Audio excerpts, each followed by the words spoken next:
Good morning, children. Yesterday I told you to revise two poems, Animals and Amanda, for extracts. In exams also, half-yearly exams I mean, from the poems, question answers will not come, only extracts will come. I will revise only Animals today and Amanda will be revised tomorrow. If you want complete explanation, you can go back to that previous audio when we did this poem. Today we will look at the lines only from the point of view of extracts. I think I could turn and live with animals. They are so placid and self-contained.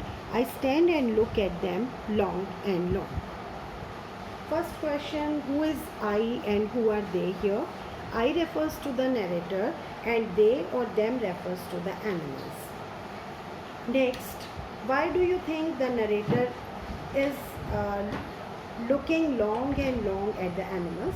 Because he is fascinated with the animals. Next question, why is he fascinated with the animals?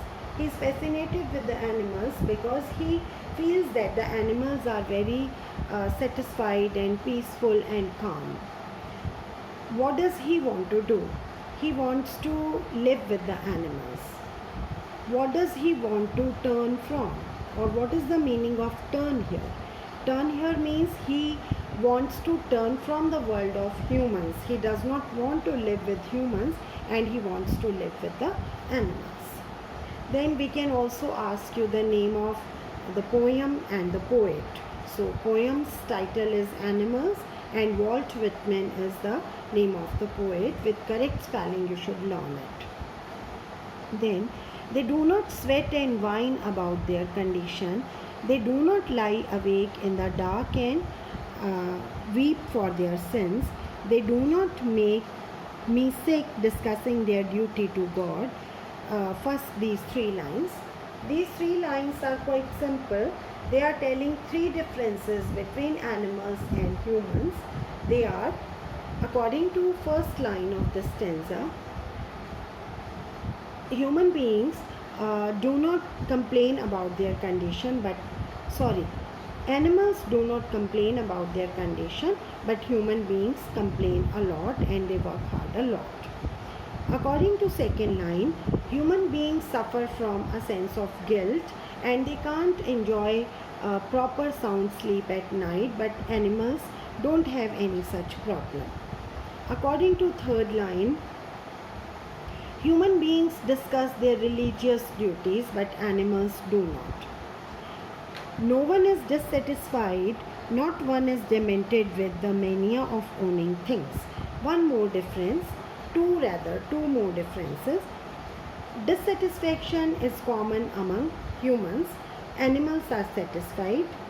Demented with the mania of owning things means human beings are possessive, they want to own things, but animals don't want to. No one kneels to another, nor to his kind that lived thousands of years ago. One more difference, that animals do not give a lot of respect to other animals as human beings give. We can ask you, why do you think that human beings kneel in front of other human beings? So that is a sort of flattery.